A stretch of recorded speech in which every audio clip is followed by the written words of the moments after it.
I don't want to take it. And they went back and forth for a while, and finally they just decided to go in different directions. We learned that Barnabas did take John Mark, and he went west. And we learned that Paul took Silas, and he went north. It was a great journey, but yet the thing that we saw from that is even though we might have well-laid plans, they don't always turn out the way that they should, and the best things in life, or a lot of the good things in life, just simply do not come easy. The second thing that we talked about this morning is the influence of a godly mother. Now, I thought that tied in well with today, but I didn't bring it up just for that reason. It's in the text. We learned that when Paul went back to Lystra, he found Timothy, who at that time was probably still in his teens. And when he found out how well he was doing, no doubt had been doing some preaching and how well he was respected, Paul said, I want him to go with us. And his mother, probably a single mother at that time, it seemed that probably his dad had already passed away from the tense of the particular language here. And the mother, even though she had seen Paul on his first journey in that very city, being stoned and left for dead, she still was willing to say, if it's for the Lord's cause, I'm willing for him to go and do whatever he can, and I'm very honored that you would ask him to go. So we learned that godly mothers are always important, because there would not have been a Timothy without the godly influence of his mother, and that's still true today as well as throughout Scripture, that there were many others of the same way. And then we concluded this morning by saying that God's plans for us are bigger than what we have for ourselves. When Paul started the second missionary journey, his purpose was to go back and visit all the churches that they had established on the first journey. They went to a few of those, but then when they tried to go on over into Asia Minor, we learned that God did not allow them to go to certain places. And it said the Spirit did not allow them to go into Mysia and Bithynia. And finally, they just keep going, and they end up over at Troas. And as I said then, they're probably kind of scratching their heads thinking, why does God not want us to go into these areas? But then Paul had a vision. And there was a man from Macedonia that says, come over and help us. Remember, we sing that song, Send the Light? And I think it may be the second verse that we have heard the Macedonian call today. That's taken from this text. Because now we learn that Paul is understanding all. So that's what God had in mind.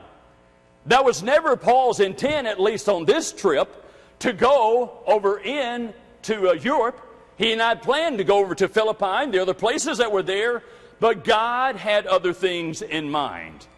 The way that we concluded this morning is to say that God's plans are always good and right, and we need to always be willing to conform to God's ways and His plan for us. And God's ways are always good. We know that the church of Philippi turned out to be one of Paul's favorite churches. Not that he was favoring them in the sense of being respecter of persons, but it was a very special church to him, and they were so supportive of him, and he always saw the best in the church at Philippi, and they did for him, and it was a marvelous thing that turned out, but not what Paul initially had in mind. Tonight we move on in our text. We learn now that Paul has gone on over, and he is in Philippi, but there is something that we see along the way. Not only have we learned about Timothy being with him, but now we learn that there is yet another person that has gone on with them from Troas into Philippi. Let's first of all think about the first person. We think about this Timothy as being a young man, and we learn from this in a very practical way how important it is to encourage our young people to be involved in ministry. Now, we are all ministers. I understand that. It doesn't mean you have to be a preacher to be a minister. According to Hebrews chapter 6, that we all are ministers when we are Christians. But what I'm talking about here is for people to be leaders in God's church. And we need to encourage our young people. And I just kind of pause here to ask you and me, when is the last time that we encouraged a young man in saying, you know, you might want to think about being a preacher in the Lord's church. You know, you are gifted. You're talented. And I believe that you have the ability that this would be a great work for you. And we need to foster our young people, but not just to be preachers. We need to teach our young men that, you know, you can one day serve as a deacon or as an elder in the Lord's church, and there are qualifications, and we know you need to meet those, and you need to be preparing yourself, because You can be one day a great servant of the Lord's church, and what a great, honorable thing that is to serve the Lord and even be a leader in His church. So we need to remember as older folks that our younger people are coming along, and we need to encourage them to be involved in the Lord's work. But not only young people, when we get down to verse 10, we learn something that we might read on through if we don't slow down and kind of think about what is being said here. Now remember, Luke wrote the book of Acts. When we get down to verse 10, it says that after he had seen the vision, that is the Macedonian vision, immediately we, and I've got that circled in my Bible, the we, meaning Luke, went with them. We don't know where Paul met Luke. We don't know if maybe he sought him out as a physician. We're not really sure even where Luke is from. We take him to be a Greek, but we don't know really where he's from, if he's going back home when he went over to Philippi, or if he's already at home and he decides to go with them. We don't know a lot of things that there are to know about him, but the things that we do know are very, very good. Obviously, he was a bright man. He was a physician. He was, as Paul later said in the Colossian letter, he was the beloved physician. And we see him showing up at different times. We learn in 2 Timothy, Paul said that only Luke is with me. So he was a pretty constant companion of Paul. No doubt took care of him physically because Paul had ailments. He had this thorn in the flesh, whatever that might have been. We know that Timothy had some physical problems also. So Luke, no doubt, was very important to their lives and helping them to stay healthy. But it went beyond that. We learned that Luke also was very involved in the ministry of the Lord wherever they went. And so we learned then that he, that is Luke, went on with them. We sought to go to Macedonia, concluding that the Lord had called us to preach the gospel to them. So he didn't see his role as just secondary. I'm just trying to help these guys to get along well in their health. But he saw it as an opportunity for him to tell the gospel to others too. So we learned that he went with them on to Philippi. Now, when we got down to the end of the chapter, we learned that when Paul and Silas left, that he said they left. In other words, Luke stayed behind and worked at the church at Philippi. Here's the practical application from that. Not only do we encourage our younger people to think about being involved in ministry, but also we need to think about those who are talented to be involved in the Lord's work too. Everybody's talented in some way, but I'm talking about somebody that's gifted, such as a medical doctor here. And the reason I say that is sometimes there's this idea that if you can't do anything else, maybe you want to consider being a preacher. And that's not a good attitude. You see, most preachers I know could do a lot of things and make a lot of more money than what they do in ministry, but not that they'll ever be involved in anything more important. And here we learn that no doubt Luke continued with his practice of medicine, but he also saw number one in his life was to serve the Lord. You and I ought to feel the same way regardless of our involvement in the Lord's church and what our gifts might be. It's fine to be a lot of things. Paul was a tent maker as well as a preacher. Luke was a physician. We learned that there were tax collectors, there were fishermen, there were all kinds of folks that we know that they had other occupations as well as being servants of the Lord, but always serving the Lord came first. And if you and I have our priorities right, there may be a lot of things that we'll do in life, but there'll never be anything more important to us than serving the Lord. And we learn that it's not something that we go and do periodically, but we learn that wherever we are, we serve the Lord in that capacity. We serve the Lord on the job.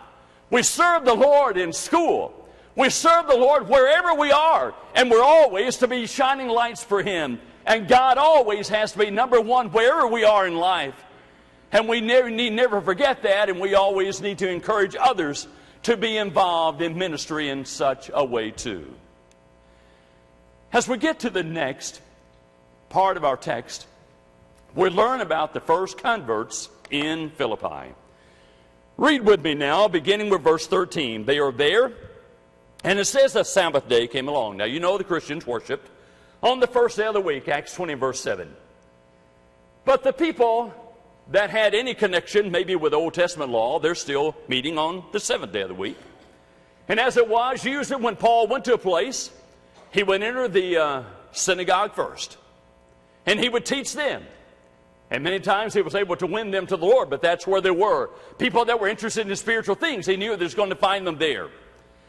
Now these folks were meeting on the Sabbath day, but we take it they probably were not of a Jewish background. We learn in order to have a synagogue in any city, there had to be 10 Jewish men that were there, that were residents there, before they could ever set up a synagogue. Apparently they didn't have a synagogue there, so there were very few, if any, Jews that were actually in Philippi. So if that's the case and they're worshiping on the seventh day of the week, who are these people that are going out on the Sabbath day or the seventh day and worshiping God? In the book of Acts in particular, we see a few occasions of a group of people that are a little different from just proselytes. Now, what's a proselyte? Proselytes, something like convert. The proselytes were those that had a different background that had taken on, been proselyted, been converted over to Jewish practices. But there were some that weren't really known as the proselytes. Sometimes they're called proselytes of the gate. I think they're the same people. That understood that there was a one God of heaven and worshiped Him. There was a kind of worship that they did that would resemble what we knew back in the patriarchal age. It was a sacrificial kind of worship. They never really became Jews by being proselyted, but they did worship God the best way that they knew how. And sometimes they're referred to as the God-fearers, meaning that they recognized the true God of heaven in the best way that they knew how, what they learned from others. They worshiped Him on a regular basis. I believe that these are people that are God-fearers. They're people that are worshiping God from what they knew, and they're worshiping the one true God and trying their best to be right with Him. So we learned on the Sabbath day, we went out of the city to the riverside where prayer was customarily made. In other words, that's where you would find folks out there usually, and they would have a prayer service, and we sat down and spoke to the women who met there. Now, a certain woman named Lydia heard us. She was a seller of purple from the city of Thyatira who worshiped God, and it says the Lord opened her heart to the things which were spoken by Paul. And when she and her household were baptized, she begged us, saying, "If you have judged me to be faithful to the Lord, come to my house and stay." So she persuaded us. First of all, we learned the first converts in Philippi were women. Women that were out by the riverside, and they were there in a prayer service, and they were there to honor God and trying the best that they knew how to worship Him. I told you this morning, and I want to repeat it again tonight. When you look at the story of Cornelius, and you look at a story like this, and there are other occasions that we might draw, it is my conviction that when someone really desires to know the truth, God will make that possible for them. By that, I don't mean in a miraculous way. Here we learn there were folks there that were interested in being right with God, and God sent a messenger to them to let them know what they needed to do. So they received the message the same way from someone who knew the message, someone who knew the gospel. And now we learn that Paul is beginning to understand his mission all the better. Here are folks already that are concerned about worshiping God. He was able to sit down with these women and talk to them about Jesus. Again, the language says that he talked to them continuously for a good while about what they needed to do. We learn from verse 14 that the leader among these women was Lydia. She was a seller of purple from Thyatira. In Thyatira, they actually extracted this purple dye from the shellfish, and it was very expensive. Now, many folks could afford purple back in that day and time. If you could, then you probably were pretty well off. She sold this upper-end kind of product. And she appealed, no doubt, to folks that probably had money, because those would have been her customers. The average folks couldn't have afforded to have bought these things. But there again, even though she apparently not only did sell these pieces of purple or the dye, but we learn also that she had a great interest in God and spiritual things.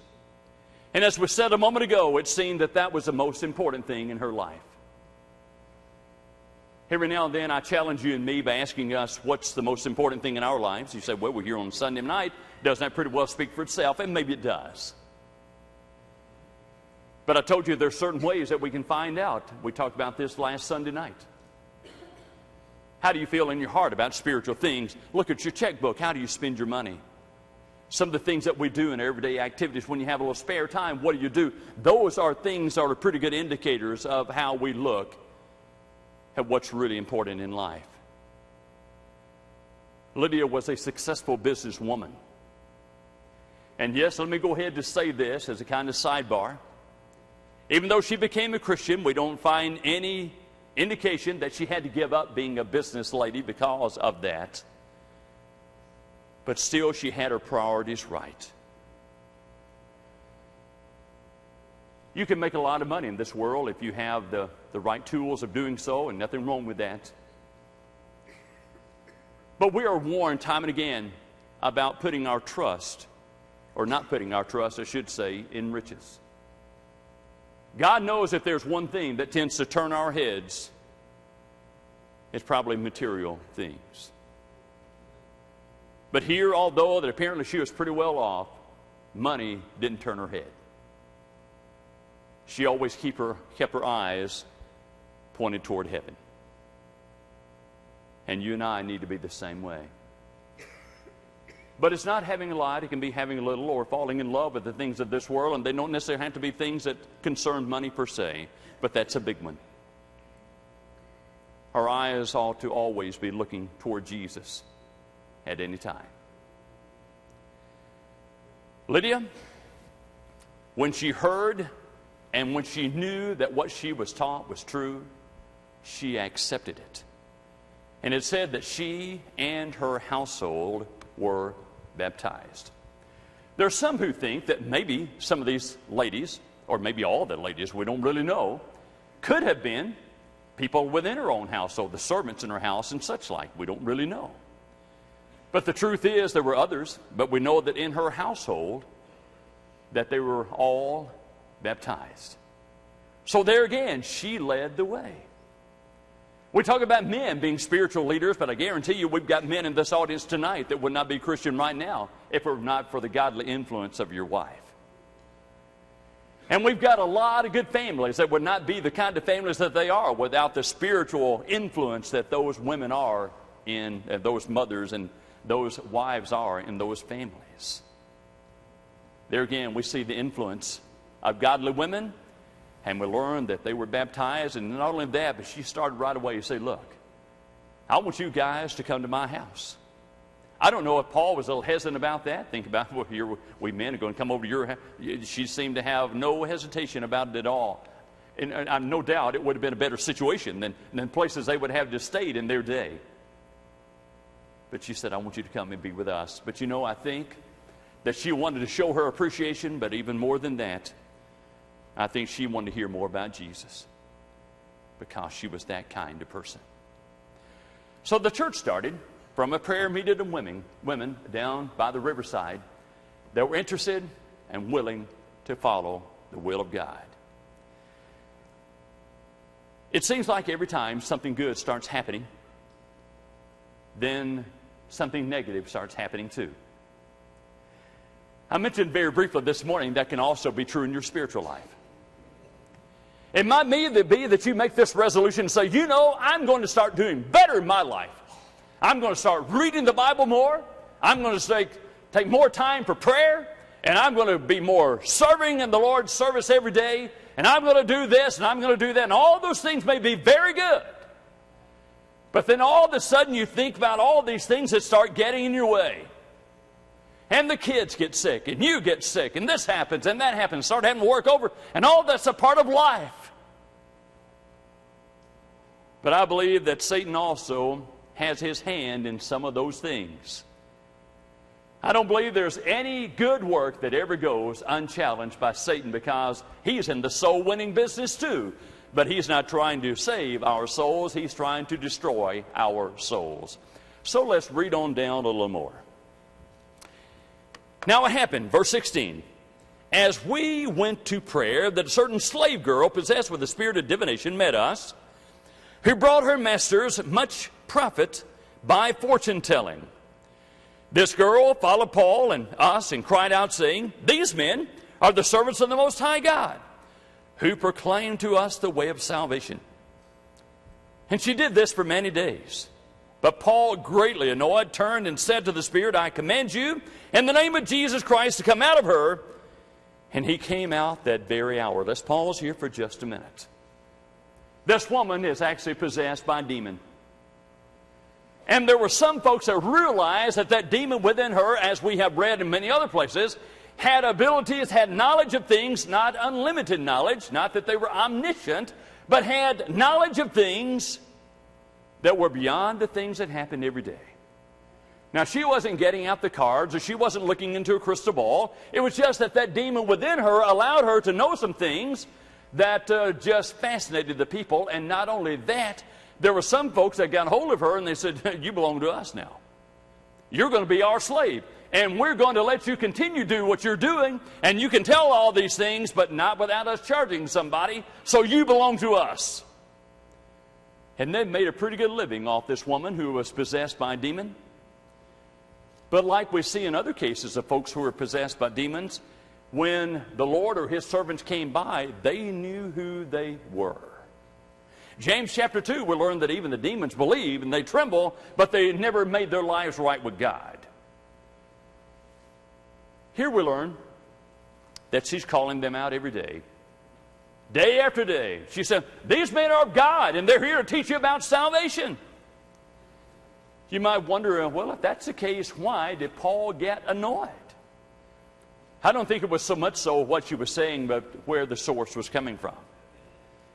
And that is, why do we want somebody that is possessed by a demon? Why do we want a demon recognizing who we are? You know, let our own works stand for themselves. And so they cast the demon out of her. And that didn't go so well for them in a physical kind of way. Verse 19. But when her masters saw that the hope of their profit was gone, they seized Paul and Silas and dragged them into the marketplace to the authorities. And they brought them to the magistrates and said, these men, being Jews, exceedingly trouble our city, and they teach customs which are not lawful for us, being Romans, to receive or observe. Then the multitude rose up together against them, and the magistrates tore off their clothes and commanded them to be beaten with rods. Just as was usually the case, not only did folks get upset with the apostles, we learned that they vented their frustrations. Some of you, no doubt, have probably saved some dimes of old, and you've seen this. You'll see on the right side of your screen there that's a U.S. dime. In fact, this is 1936. I don't remember how many years they were around. It just happens to be the one that I have a graph or a picture of. But on the left side there, you'll see that there is something that was carried around by the lictors, L-I-C-T-O-R-S, of the day, by the Romans. And there was an axe that was on the inside, and there were these sticks, we might call them, these rods, that were about the size of your thumb that actually encased that axe. And then there was this red band that held all of these together. And you could see these, we might call them policemen today, these Roman lictors, and they would go around many times with these over their shoulders. They were pretty heavy, but they carried them as a symbol of one who had authority and one who could exercise that authority on the spot if they needed to, and they often did. When these masters, we might call them, of the lady who had the demon, saw that their profit was gone, the demon had been cast out, they didn't have their girl anymore that they could make money from, it made them very annoyed too. So much so that it says they dragged them in. I mean, I can just imagine them jerking them up best way they could. They dragged them in and said, we've got to do something right now. Well, the Romans were always nearby, and these lictors knew their jobs very well. So what they did is probably stripped out one of those rods. Then they stripped out the clothes. Paul and Silas, don't know where Luke and Timothy were right at the moment. Apparently they weren't with them. But after they stripped off their clothes, they held them down. And they said usually they would beat them from their head all the way down to their feet. We know the Jews usually 39 times and they quit. The Romans, they could hit you as many times as they wanted to. It didn't make any difference because they wanted to make a believer out of you. And you'll be black and blue from your head to your heel, and even the bottoms of your feet if they're able to hit those. And you were bloody, and you were hurting, but that's exactly what they intended for you to feel. When Paul spoke about his life in 2 Corinthians 11, he said, you know what? I've been beaten with rods 3 times. The first time had to be bad enough. But the second time, to know what was coming, had to be awful. And yet the third time. And then you remember, after they got through beating them mercilessly and making them an example to everybody else, to say, you know, you mess with us, this is what happens. And we'll do it again if you want us to. They took them to a jailer, and that's actually where our story ends tonight. And they told the jailer, you make sure these men stay in this jail. So he put them in what we would call maximum security, kind of the inner cell, kind of a dungeon. You said there were rats running around. It smelled worse than probably what we might could even imagine. Filthy. If it were not enough, they were locked inside this little cell. Remember, he put their feet in stocks. And their feet, they're sitting down, but their feet are up off the ground, and they got these stocks are over them, and obviously that's a very uncomfortable position for them to be in. They can't really lie down because their backs are hurting and bloody, and there was no position they could really get in to ever be comfortable. But maybe the thing that amazes you and me as much as anything else is where we will close our particular story tonight. A place that they never planned to go. A situation they never knew they would be in. Midnight comes around. Isn't it strange how that when you're sick and you're hurting, how long nights can be? I remember when I went through this ordeal with the ruptured discs in my neck here a few years ago. I just didn't want to see night coming. Because everybody else went to bed, and I'm tired of watching TV by that point. There's not much I can do, and that seemed to be when I hurt the most. Couldn't sleep. If I could sleep maybe 20, 30 minutes at a time, that was a long nap, but I was pretty well awake all night long.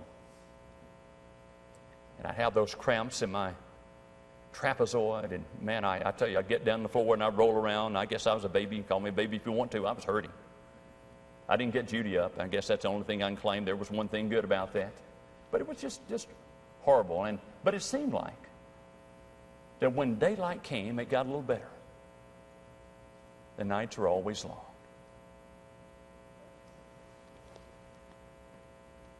To make this a very practical thing for you and me, when things aren't going well, nights are always long, aren't they? Regardless of what it is, nights are always long, especially when things are not going well. But in this story, when midnight rolled around, they're singing and they're praying. And there are other folks that are not asleep around them. They're not in bad conditions they're in, and they're listening, and it made a difference. Blessed are you when men revile you and persecute you and say all manner of evil against you for my name's sake.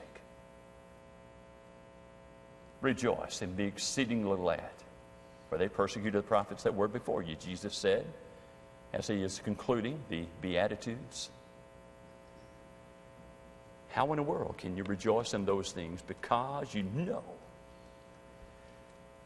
that it might not be pleasant But when you can know that God is glorified, it makes all the difference.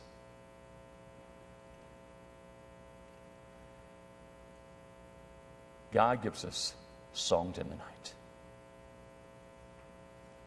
But I want to ask you as we close here tonight, the last lesson we learn.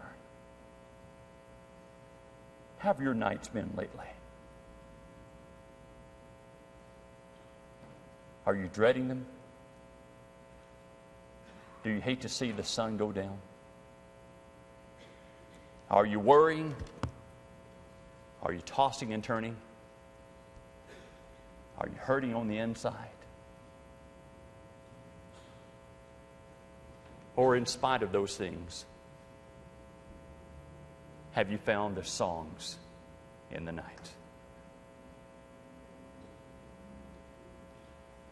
Then cause Paul and Silas to back down. If anything, it just empowered them all the more to say, look, we're not going to let Satan win. We're not going to let him win. He wants to, but we're not going to let him. Because God is going to give us the victory.